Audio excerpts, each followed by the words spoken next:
following program was provided by an independent producer solely responsible for its content. The opinions expressed do not necessarily represent the views of this station, its staff, board of directors, or underwriters. Welcome to The People's View, a program dedicated to discussing local, state, and national issues and their effect on the American people. The People's View provides a platform for state representatives and national figures to present their viewpoint. Whether it's social, economic, or financial topics, you'll hear it on The People's View.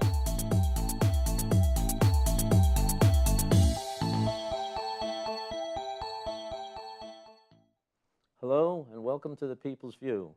I'm Carl Seidel, the host. People's View is sponsored by the Nashua City Republican Committee, and we meet every second Thursday of the month in the Crown Plaza. However, this coming June, we will be meeting on the 14th after we listen to a guest speaker at the Crown Plaza. It's a wine and cheese fundraiser for us, so I hope some of the audience will be able to come to see the speaker and talk about current Republican topics. But tonight, we're going to talk to Sandra Ziehm. Sandra, who has two hats, not two heads, but two hats. Two heads, more like it. On the Board of Education and as a county commissioner. So, Sandra, I guess we want to talk about the Board of Education first? Well, there's so many things going on that it's hard to know where to start first. But yes, I guess there are. One of the things that I was saying just before we came on is we're going to get refugees here in Nashua. And I was fortunate enough to be invited to the Democratic Republican City Committee, the Democratic City Committee. They were very gracious to me and did an excellent job presenting. They actually had it's a Lutheran church, I believe, that actually sponsors these refugees, oversee them, if you will. And they did an educational meeting, which was very informative and interesting from my perspective as on the school board, because we are going to get 50 this year. But if I heard what was being said at that meeting, I think that Nashua is in line for several years to get 50 a year even. You have to understand that Manchester has been getting right along the 50 that we're now going to get. And I think Manchester, rightfully so, has said, you Time have for somebody else. You have saturated more than we can do. Well, Manchester schools, they've got 40 in a classroom now. Yeah. So it is a problem for them, and I can appreciate it. It is, in its true state, an unfunded mandate. And I was trying to figure out exactly how much it costs. For instance, Carl, if I have 50 families, they tell us that 15 of those will be, 15 of the family members will be students, children school age. They come in and they do not speak even one word of English. These, not even pidgin English. And so one of our first grade teachers testified at one of our board meetings and said that she currently has 2 non-English speaking in her class already. This was before the refugees. So if she gets one more, that means she'll have 3 who do not speak English in her classroom.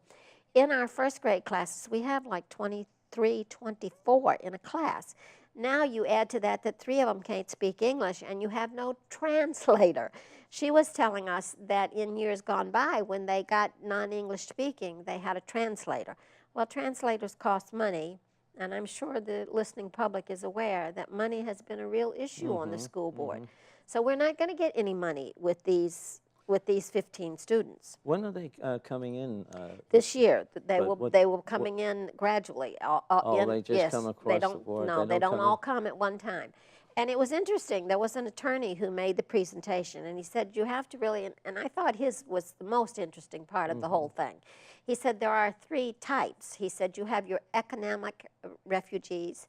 And those are people who can afford to come here because they bring great credentials, and they have to have, I think, a minimum of $100,000 to even get in the country.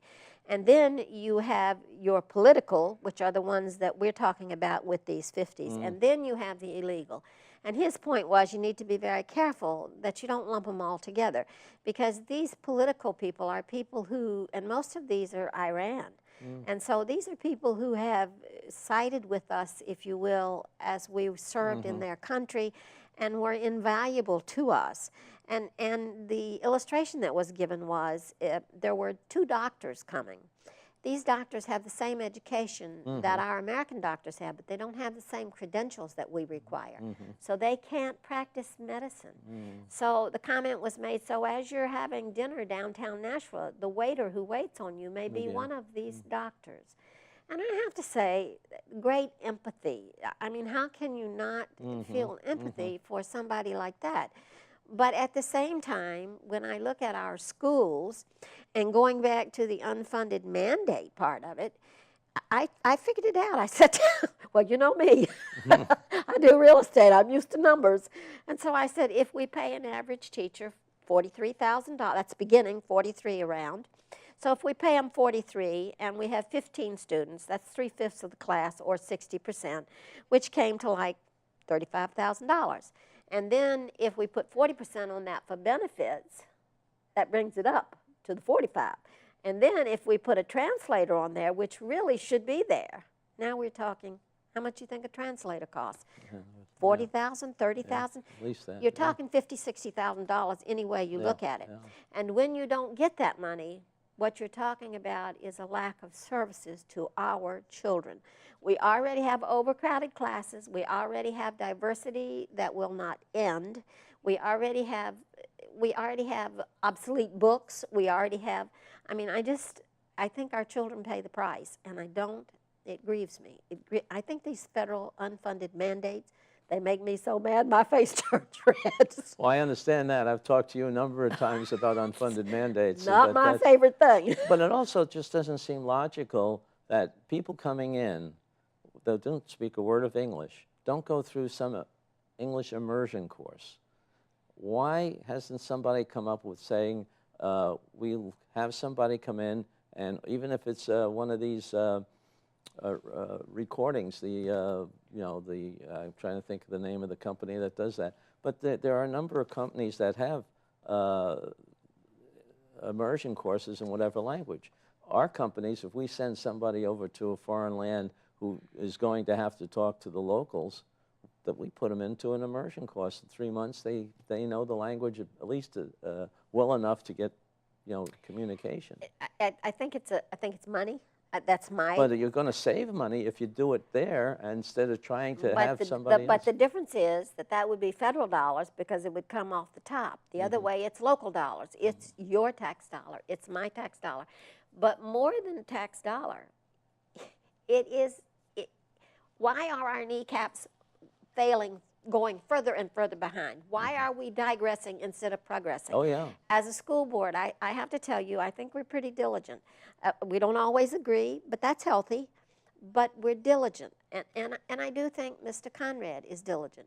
But I think that you can only give us so many handicaps and expect us to come out with a winner. Well, that's what I'm saying, yeah. You don't give you a handicap like that. We don't have a running start. The whole program should have some kind of funding like that, where you have the people as they come in that have to take this, whether it's 3 weeks or 3 months course, to learn basic English so that they communicate. You shouldn't have people in a first, second, third grade or whatever grade, even high school, it must be even more difficult, that can't speak English. They can't, I couldn't agree with you more. That's a waste. And this year, of course, with the spending cap, the spending cap always gave us less money than we really needed to do the job. But now, we're not even getting the spending cap. Now, we were asked to come in at 1%, as you well know. We did not. We came in just under 2%. And even at that, I would suggest to you, it's not enough to do the job. Our children are paying the price. I've said this before, and I know it may not be popular, and people disagree, and they have every right to. And actually, I believe disagreement is healthy. But I ask people to think, is it more important to put $2 or $3 million in the streets of downtown Nashua, new bricks and new trees, or is it more important to feed our children's minds? Is it more important to have we're going to have 29 and 30 in a classroom this year with diversity. If you didn't have the diversity, people say to me, oh, well, when I was growing up, we had 40. Yes, but you didn't have the diversity. You didn't have special education that has exploded. You didn't have all of these other non-English speaking people and poverty, people who are living at home with grandma or grandpa or their uncle, or the diversity, the problems that exist. It's just you're not. And then they had this cliche that one of the programs was we were going to follow the child, and it drove me crazy. I asked you if you were a teacher and you had 29 in your class, and they said to you you were going to follow the need of each and every one of those children individually, and you have one who's brilliant, 3 years ahead of all the other kids. You have one who's 3 years behind. You have one in the middle. You have one who can't speak English. You have poverty where they're coming in tired and hungry and dirty. And I mean, it is not realistic. The diversity is nice, but I mean... diversity is a wonderful thing. But at the same time, you're not being very effective in handling the needs of these kids. Diversity is a wonderful thing. We just had a program at the school, and it was so touching. We had our last meeting at Amherst Street School, and we actually had a special education teacher come with two of her special education children. And she had put two of the regular children in with two of these were children who couldn't actually talk and who couldn't feed themselves. And she put two of the regular kids in with them on a daily basis, and they wrote papers. And they shared those papers at this meeting, and they shared it as they were with the student that they had become befriended. And there was an empathy that had grown up between the kids. It was so touching. And you cannot fail to recognize that there's a value there, that both sides gained from it immeasurably. The one little girl, she was, I think, 4th grade, and she had all these medical terms that there were terms I didn't recognize. And I was very impressed that she had absorbed this because she had seen it hands-on. What better way to learn about life than to see the real, to be really with life. So it was very touching. So I certainly am not saying that we shouldn't help our special needs kids, or for that matter, all of our children.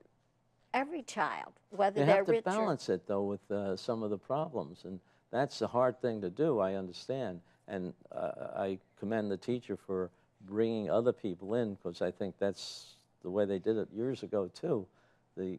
A more advanced student would help the slower student, because the teacher can't be doing 29 Absolutely, at the same time. But it's very hard when you have one teacher, no paraprofessional. We've cut back on our paraprofessionals. And again, in my view, paraprofessionals are the most valuable, underpaid resource we have. And to be honest with you, 80% of our cost is salaries. And our administrative salaries, I'm sorry, but we cannot afford them. And we continue to inflate them at the cost of our classroom. And I'm going to tell you this story, and I know... Well, I noticed. I've seen that you made the papers, Sandra. Well, guess what? So I might make them again. Because this one, and she was... we lost Dr. Sheaf this year, who was the curriculum. She was, and a lovely lady, been with the district 10 or more years, and my entire time on the board, so I love her. She's a wonderful lady and an invaluable asset. She was making $105,000. So they took a lady who is currently an assistant principal. Now, she's not been a principal yet. She's a part-time assistant principal making less than $40,000. They made her the assistant superintendent. How much do you think she's making? She went from less than $40,000 to $104,000. Now, I have to tell you, that's a hard pill to swallow. and the logic that I get for that, I am told that you cannot hire you have, for instance, if you're hiring an assistant principal, you can't hire a new one for less than what the least paid assistant principal in the district makes. Why? because it's insulting. You wouldn't. It's in my A beginner view. doesn't get the same with the personal In my view, experience. that is the craziest thing that I ever heard in my life. At Harmony Real Estate, they said to me, well, what do you pay the people you hire? You must certainly keep up with other wages. I said, no, I keep up with my checkbook. Yeah. If I don't have the money to pay them, I don't give it to them. I mean, hello, you just can't do that. Right. And I tell people this story. One of the union negotiators, one of the ladies that I particularly found admirable, liked her a lot, she said to me, Sandra, the only way I see that you can save money on salaries is when you hire. When That's you right. first hire somebody, if you're lucky, you can get them in at a lower level. And I cannot believe that if we had offered this lady, we did not offer her less. Yeah. And I asked that, did we offer less? Well, no, we didn't do that. And so it's like we're justified, and then we say, well, we got to keep up with the others. It's leapfrog. We're playing. That's right, that's right. And I'm saying, oh my goodness, where's my head? Does anybody say what other school districts do? They all do the same thing? I think so. I think they go on. What happens is we belong to this New Hampshire School Board Association, and they keep track of who's making. And so they go back. For instance, the obvious thing is when we hired when we hired Mr. Hoddle, you remember we gave him $150,000. Shortly after that, Manchester hired a new superintendent, and they paid more because they were told, well, you got to beat Nashua, and so we can't. It is our children who are paying the price for this, and I have to tell you, and I go through these exercises all the time. My grandchildren are in a private school. I pay $3,700 per child. $3,700. They do not have all the fluff that we have, but they do have small classrooms. They do have individual attention. A child needs attention, and especially in today's world where most of them are, mother and daddy are both working. Mother and daddy are so busy that sometimes they don't have time to put in the time that a non-working parent puts in. And so our nation, I see it as one of the biggest problems our nation faces. And I guess my real concern with it, I want to go here to talk to you about Common Core, because I'm sure the public has heard about Common Core. Common Core is the new No Child Left Behind. Right. And before I want to say what I've seen in my 7 years is every time we have a new power change, then we have a new program. This is Obama's program. No Child Left Behind was Bush's, and when Obama leaves, there'll be another one. Well, what happens is it takes you the whole time that person's in office to get to the point where you can implement it and you understand it and it's functioning. The minute you get there, guess what happens? He's gone, and the next one brings in a whole new one, wipe the slate clean, start all over again, confusion, bedlam reigns. So what happens? Once again, our children pay the price. On Common Core, is it the fact that you have to implement certain things and they hold out their money until you do that, or do you have options of just taking that as a guide rather than as an absolute? No, they're changing the whole curriculum. My view of that is, and I'm not the most knowledgeable, but my general understanding is that they are looking to make it across the nation so that all children will be learning relatively the same things. Where is our diversity now? Well, that's another. Where is our that's local another contract question. Control? But where it really gets bad is, you see, they say, for instance, they have to take a test. Yeah. Because now they're going to have, once again, we're going to go to this thing where testing. we're proving that it's working.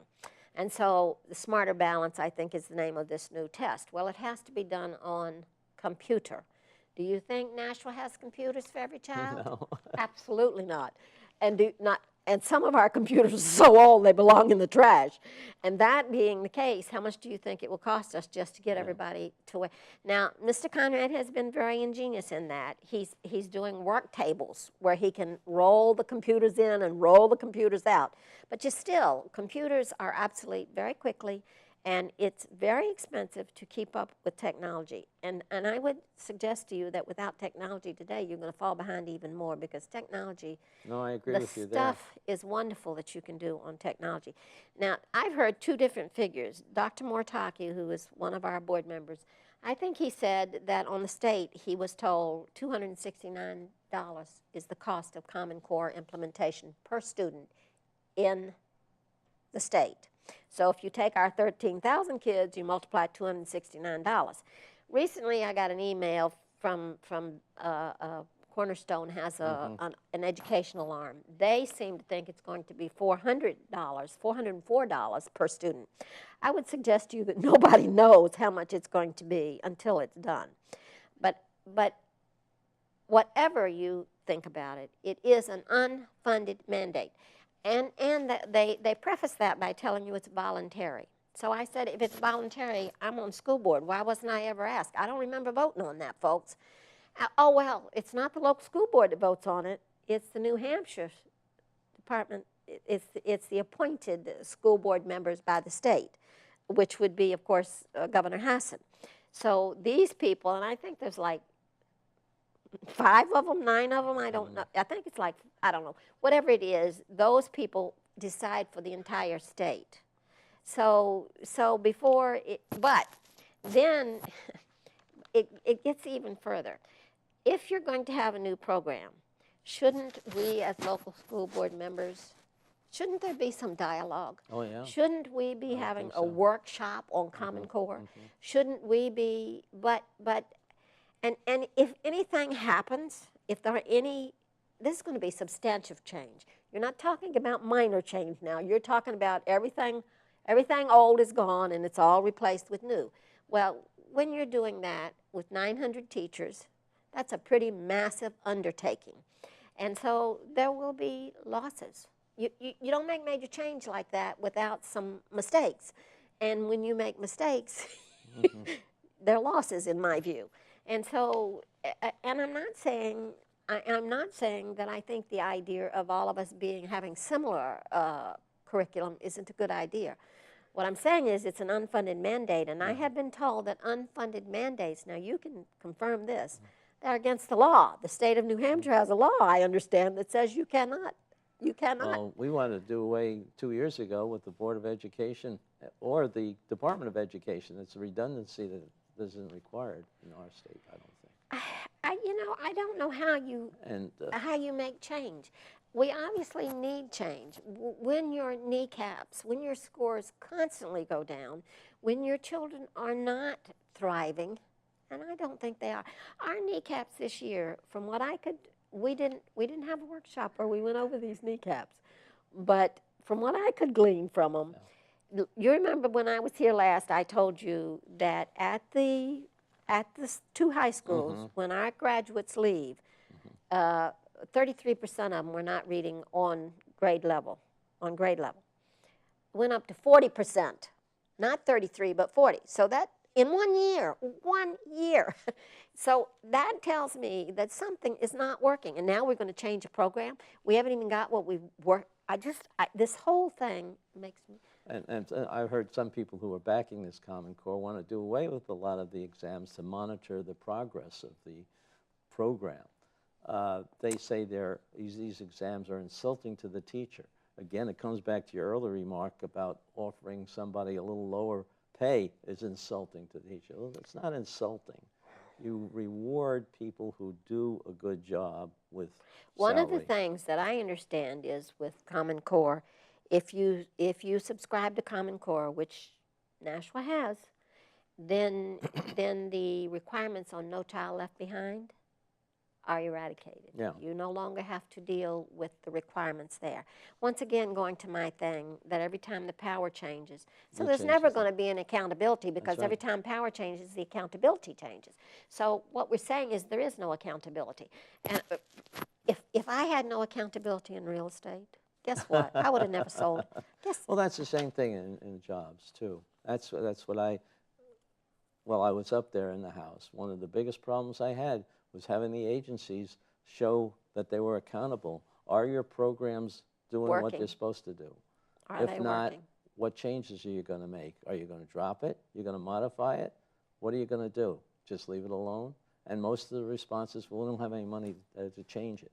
Well, that is not that's an excuse. That's not a solution.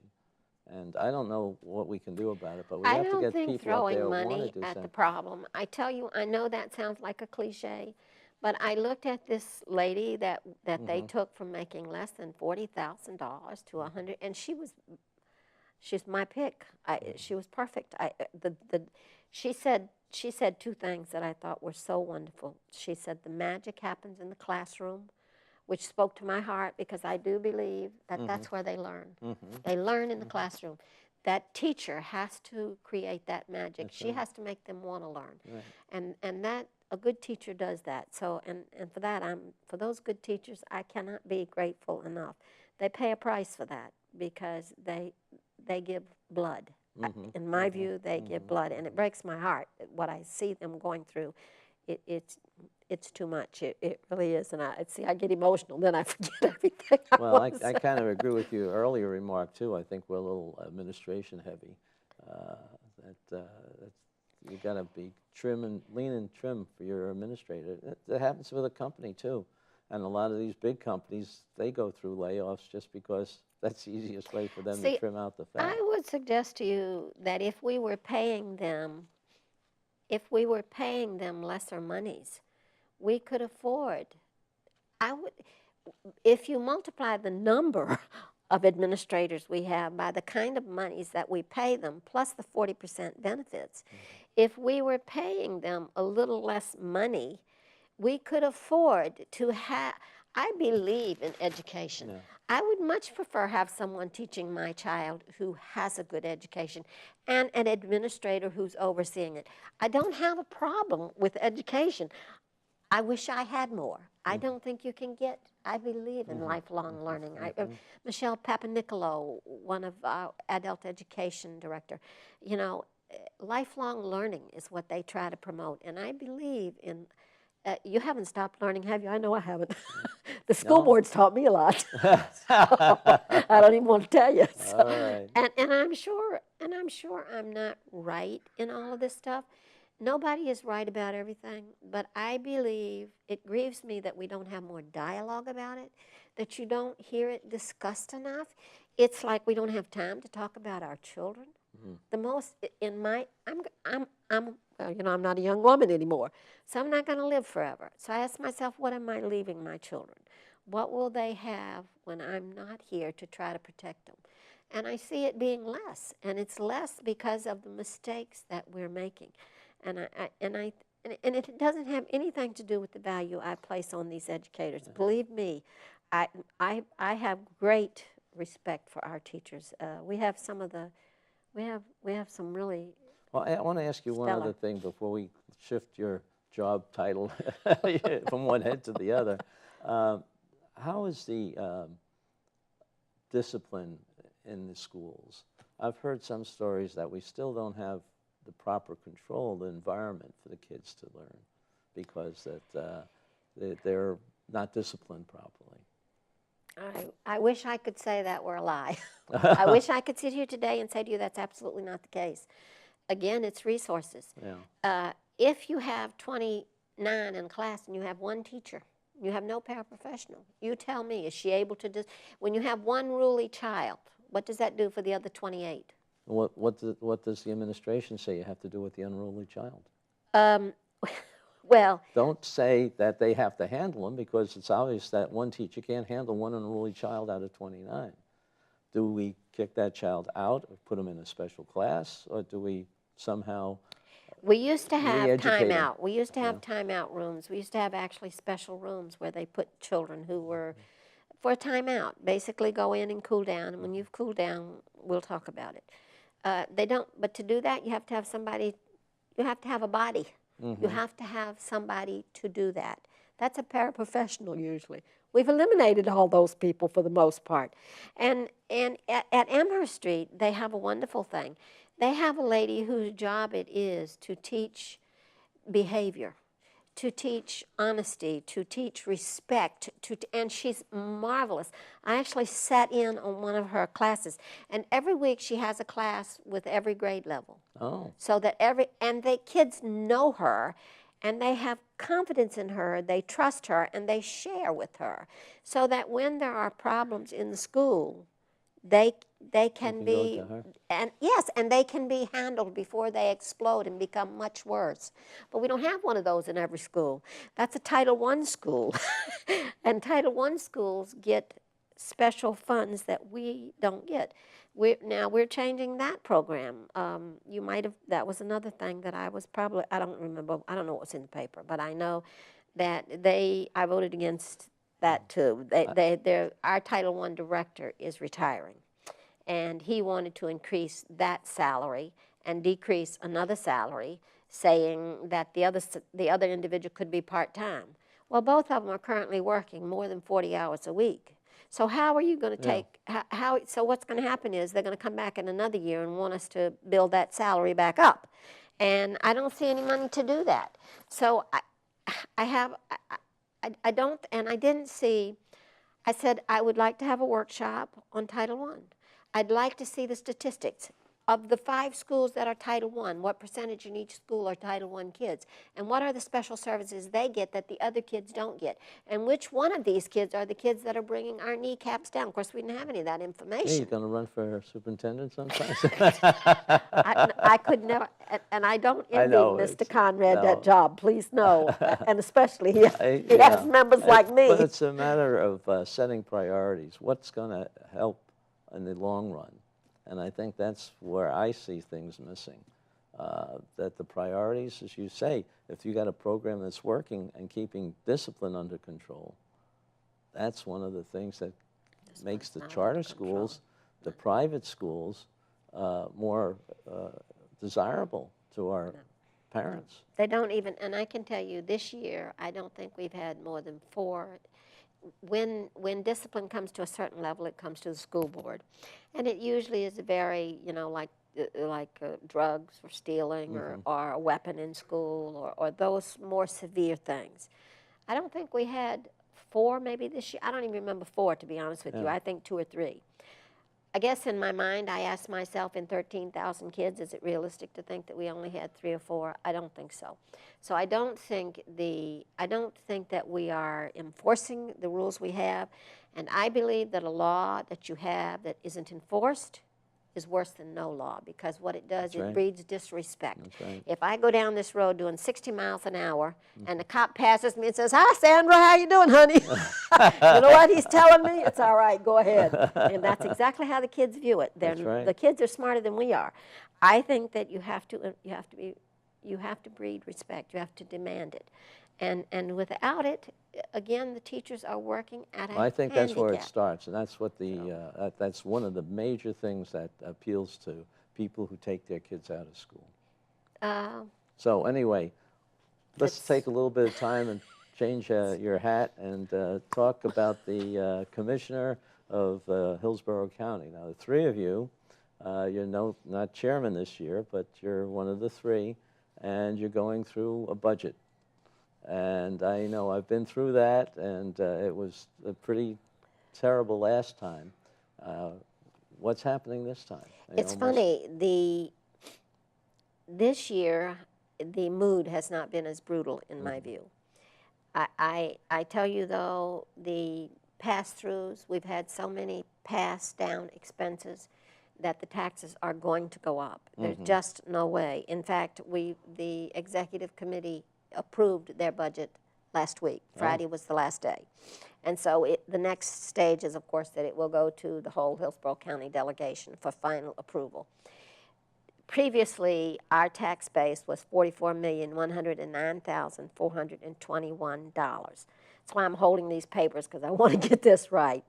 The increase... That's the money that you get from the taxpayer. That's that doesn't count the actual government tax grants. dollars Yeah, the that are county's given spending to more. county, Right. that are given to county to fund the services that county serves. And that would be your nursing home, your Valley Street Jail, the Registry of Deeds, the county attorney. the New Hampshire Cooperative, Sheriff's the Office. Sheriff's Office. And so those things are funded via this $44,109,421. That was 2013. 2014, it will go up to $46,980,909, or a 6.5% increase on the original $44 million. That is not to say if you're That's how much you're spending. yes. So what that equates to in Nashua is that it will be like 7 cents per thousand, because of course Nashua doesn't pay the whole increase. Nashua only pays their portion of it. So because this is a Nashua program, I specifically had them cut out what Nashua would be paying. So if you are a $200,000 house, you will now pay, I don't, 7 cents. yeah, it's 72 cents. 72 cents. 72 cents. So it's going to be, it's insignificant. When it gets significant is when it's added to all of the other increases that are coming. And the interesting part was, and I thought, well, maybe people will want to know what those pass-throughs were, because therein lies the tale of two cities. The retirement increases that came to us via our employees, you know, there was a big folly-rah about how to pay those retirements because it got so out of whack. So our increased portion, the county's increased portion, is $660,000. Our insurance costs were increased $174,000. And the Medicare pass-through, the state picks up part of Medicare's cost, the county picks up part. Well, they passed down approximately $1.4 million in cost to us. $1.4 million.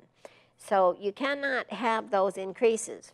That's a big part of that $3 million increase. It's the biggest part. It's the biggest part. And the bad news is that next year it has the potential. They are still deliberating on how much they're going to pass down next year. But they know it's going to be more than this year. They're saying it could be from $1 to $3 million. So next year it would be even worse. And as you know, Hillsborough has reserves. We've been very fortunate. But we are rapidly working our way through those reserves. Are you taking some out for this We are taking some out. And at the end of this year, after we've taken out what we're going to take out, there will be enough left for one more year. One more year. So how much year. are they taking out this year? Because last year we took out $3.5 million. This year it's 2.5, I think. 2.5. The commissioners decided to make it less. Now it hasn't gone through the whole county, and you know the final delegation may change that because there are people who want us to take more, and we could. But that jeopardizes next year. I mean, we went down from double digit, over $10 million in the last, what is it, 4 or 5 years? And yes, I think ultimately it's been like $50 million. I was thinking if you go all the way back to when they started the reserves, they have gradually.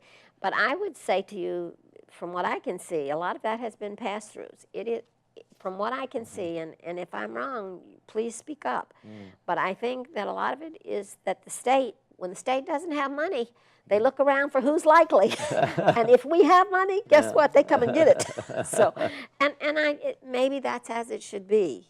I don't know. I just don't want the public to think that we're not conscientiously trying to keep our costs down.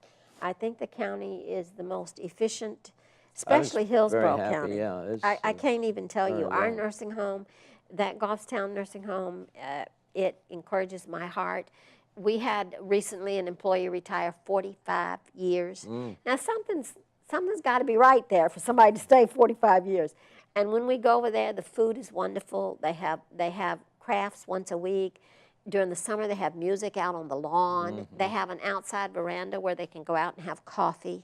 So they try to give them a life. It's not just a place to sleep. Yeah, and they have Protestant, Catholic, and Jewish services. So they try to even include, which I think is a vital part, absolutely. So I have to tell you that nursing home, Well, I was very impressed with most of the workers I wouldn't over mind there. going there myself. I Yeah, tell you that yeah. honestly. I would Oh. go there in a heartbeat. Even the jail. Oh, I don't want to visit No, the I don't jail, want to go there, but I would if no, I had it's- to. I mean, we all would, but it's- hopefully it's that'll run never fairly happen. well too. Yeah. And you know, most of the people there really want to do a good job. And one of the things is we reinstated the service program. Do you remember the community Yes. service program?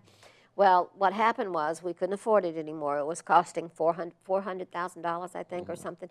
And so what we did was we instituted, the commissioners voted to institute, you can get 10 people for a week, and all you have to pay is $1,000. Oh, So, which that may not seem like a lot, but you But got it's a 10 start, yeah. people, 10 people into $1,000 a week.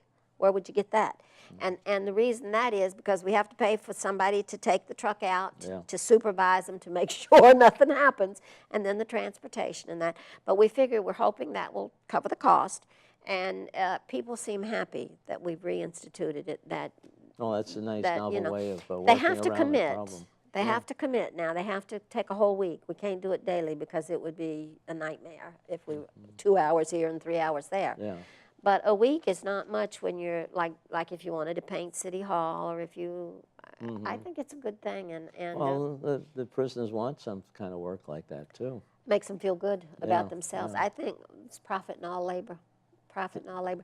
They do. I have to tell you, the jail is very respectable. They raise their own food. They have their own bakery, and the food is wonderful. I mean, I've eaten it several times, and I was very impressed. And their own bakery, I mean, good cakes, not it's not rubber, they're good cakes. so I think, and we have a wonderful man. I think Mr. Diane does a great job. I think he cares about the people there. He's fair. He's a good man. We're very fortunate in the county employees we have. Well, I thought the county employees did fairly well too, and their contracts, has that been resolved? the Yes, contracts? in fact, included in this money is the raises that we are giving them. It came to a little less than $300,000. We did negotiate some of the, they gave us some of their sick days and some of their vacation days, but basically they got 0.5%, and then they'll get another 1.5%, and so we couldn't go another year, in my view, Yeah, without without that. giving those people raises. We had people who went 3 or 4 years without a raise. Yeah. And in the case of the jail, the guards over there, and those guards, they're in high risk. Those guards, people get hurt. Yeah. And making $28,000. The beginning policeman in Nashua, what do you think he makes, Carl? I have no idea. Yes. I'd like to hear you fumble over this, because I almost choked. And I don't begrudge him this money, but I just have to compare it to Sure. Hillsborough County. Well, $48,000. They start. $48,000. That's without certification. If they have certification, they get more money. So well, I know the jail was a training place for it- policemen. we only get them trained. We spend all our money to train them, and off they go. And you can't blame them. No. And I think that's how they see the county. The county is a great place to get your foot in the door and work your way up. And, Right. and as soon as and so we're constantly, we just had a graduating class. I think we had 10 in there. So it was, and they did all the food. The graduation was very Oh, impressive. really? Oh, yeah, it was very Good. impressive. That's very good. The jail is, it's respectable. Well, as I said, I was very impressed by a lot of the people that are working for the county. But somehow we have to, the whole government, I mean, you're going through education, Concord, which is still a mess right now. I don't know how that's going to work out. I'll be talking to some of the people up there this week. And, You know what, and maybe you don't agree with this, but the thing that I see is that we go from one extreme to another. Yeah. We go to all the Republicans are in power, and the Democrats are, a tenth. And so you have that swing. Or we go to where we are now, where it's all Democrats and there's no balance. If we just would balance it so that we could hear both sides and there would be a reasonable middle ground, to me, these extremes, it's just like the change of power in the federal government. When Wow. it changes, it's and it's too dramatic, and it causes a loss, in my view, of the continuity causes a great loss in value in our system, in my view. Well, yeah, and although some people say that the continuity is, some people have been in there too long, and they're and stagnant. I can understand where they're coming from, Yeah. but I have to tell you, those few people that I see who have continuity, they bring the history. And with that history, Oh, I without agree. it, where would you be? Yeah. You need some continuity. Again, I think that if all three of the county commissioners left at one time, what power would that give to the county administrator? He'd have three people that he could lead by the nose who would know absolutely nothing. And he said that to me himself. He said, it makes no sense, does it? I said, not to me, it doesn't. So, I mean. Well, you saw what happened when I introduced that bill last 2 years ago. But I think we got one of our bills through. Oh, you did? Oh, I do. Which I one think did we you got get the real through? estate bill through. Oh, you did? Sean Jasper took it. Good, good. And I appreciate so much because he made a real effort on that. Well, But Sean's from Hudson. He knows what the situation Hudson, is. right. Well, the thing is that we have that building in Goffstown that's been empty for Yeah. 10 years or more. Yeah. And so when we go to market it, we do what they call an RFP. Mm-hmm. So they put it on 3 websites. They put it on the registry's website, they put it on the state's website, and they put it on the county's website. And they put it on there for what, 7 days? And that's the end. And then it sits empty for another year or another 6 months or another till they do another RFP. And I said, this is crazy. You need to give this to a Right. real estate professional. I don't do commercial real estate. I'm not interested in listing that property. But I am interested In seeing it used. having that Sure. building empty. Nobody would leave a building empty for 10 years. So you have the permission to do what they do at the Department of Transportation? I think so. It went through the House. I Good. actually went to the House and testified, and they Good. were wonderful. They were very responsive. And then when it went to the Senate, I was not able to make it. But Sean was saying he's pretty sure it passed the Senate. He said that, in fact, they changed it and gave us more flexibility, Oh, great. which I do think you need to allow for judgment. Is sometimes, you can't wait a year to make a decision. That's right. It's not even The practical. opportunity so passes. I hope and pray that this is going to happen because every Well, time I you're look, going to need that. You have a nice piece of property over there that could be used to bring in some of the money that you're not getting. well, look what's going to happen to the jail. Yeah. Something we haven't even touched. The public may not know, but the prison is there now. But they're The building women's a new prison. Yeah. They're going to build a new prison, and they're going to move out of there, and we're going to lose that income, and that building will become available. And it's humongous. And it's just establishing the purpose. Highest and best use is what they usually say for a commercial, for any building, what is the highest and best use? And so that building is old, it's obsolete, it's built for a prison. It is not built. Now, frequently they take those buildings, as in Clock Tower here in Nashville, they take the old buildings Yeah, and make okay. subsidized housing. I asked myself how much subsidized housing they need in Goffstown, because Goffstown's population is not that heavy.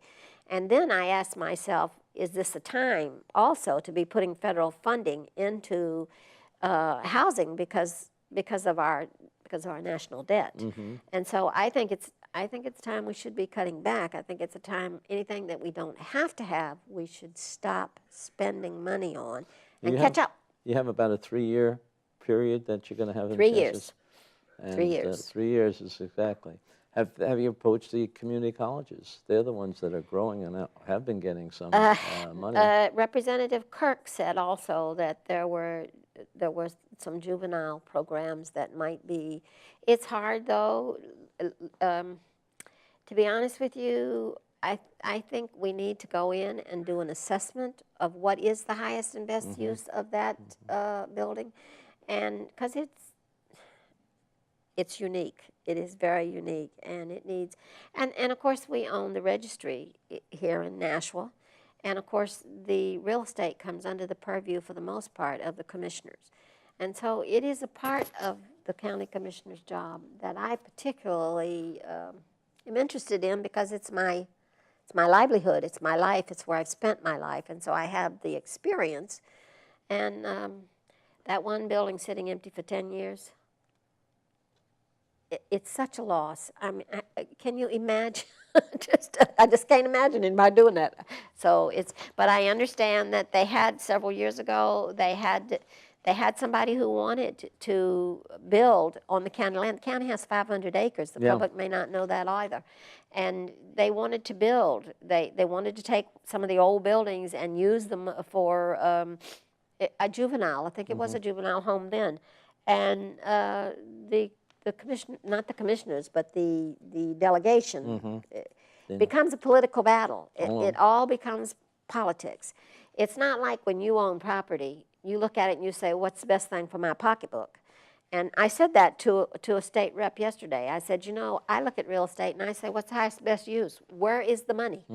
But you don't look at it necessarily that. And maybe there's something to be said for all of this. But somewhere we need to get that building. Well, some people are afraid of overdevelopment, and that's a big asset for the county. Yeah, but you got to use it in the right way. And, that 500 acres, that's beautiful land. Oh, yeah. It's beautiful you land. could You do a just lot of cannot things with it, imagine yeah. what's beautiful land. And you might be increasing your tax base by doing that. I mentioned the community college because there are a number of different programs that are going on that expanding. I don't know how familiar you are with the Granite State College and their work with the Nashua Community College, how they're developing essentially a 4-year campus there for certain programs. Now, something like that with the Manchester Community College or whatever community college with Granite State might be The one an college appropriate is use. right on top of Goffstown. Is that St. Anselm's maybe? Yeah. It's a beautiful campus, and certainly they could, I can see, usually if it's a campus and they're going to have housing for the students, let's say, they want it somewhere close, but I could see that that would be relatively close enough. And and of course it has to be something that we all agree on, the 3 commissioners. And it's, I would like to see us just have somebody come in and do just for the prison, for the women's prison. I don't see the land right now as something that most people want to move on. But that prison. And taking 3 years is probably a good time period to plan all the things out and see what options you have, and maybe even set up the administrative office in the other building and use both buildings. So you are saying you think I should call St. Anselm or the Manchester Community Where College. is that located? Manchester has one off, I think it's not Bridge Street, the one near the new Elliott Center. Hospital, okay. There's a building over on the side there, but there's also one they're building up on the north side near Hooksett. I don't know if it's in Hooksett or just on the border. The question that comes to my mind is value. How do you determine a value? Usually, like when they do housing, when they do subsidized housing, they back into it. They say, all right, this building will hold this many units. If it were finished and we were renting it, this is the money we would make. So that makes it worth this much money. So how much would we have to put in repairs? Subtract that from the total. You hear what I'm saying? You back into the price. You need somebody to do that, you need to first determine highest and best use. And then you back into that highest and best use. And I can't, it is expensive, relatively expensive, but when you're talking about a property that's worth a lot of money, you know, the registry here in Nashua, I recently pulled the assessor's card. It's like 1.2 mil. So that women's prison has to be worth some big money. Yeah. And so if you spend $5,000 or $10,000, and I'm not usually one who likes to, on the school board, I'm always saying, no more fees. No, let's not do any more consulting. I'm too much consulting.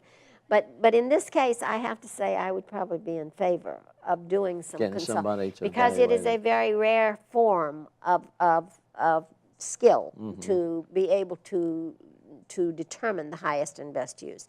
And it needs to come from somebody who has no interest, who has no special interest. Like, I don't want to call a builder up and ask them, because the first thing they're going to be doing is saying, oh, how can I make money on this? Oh, yeah, I'll give you this for it.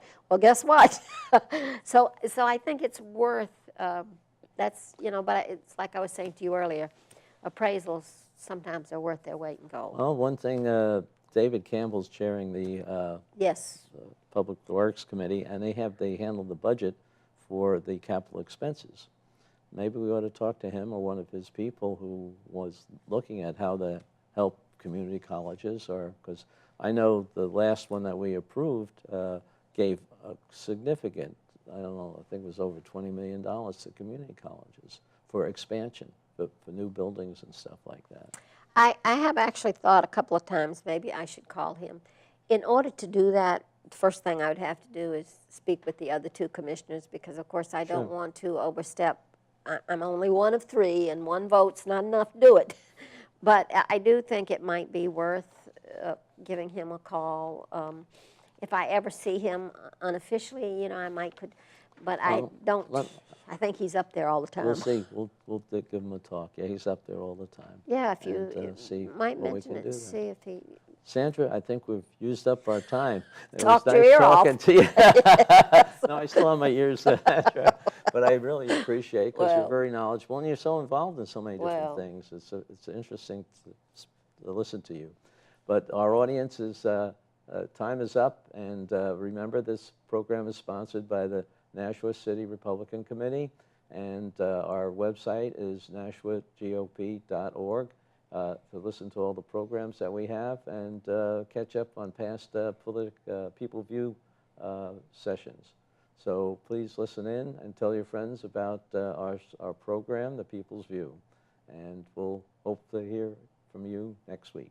Thank you very much.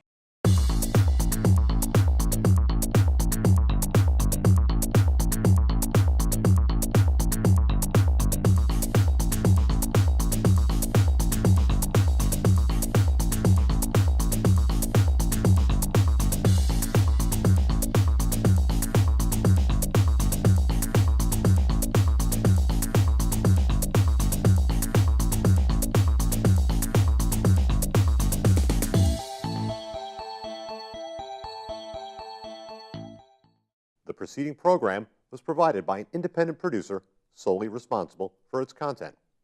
The opinions expressed do not necessarily represent the views of this station, its staff, board of directors, or underwriters.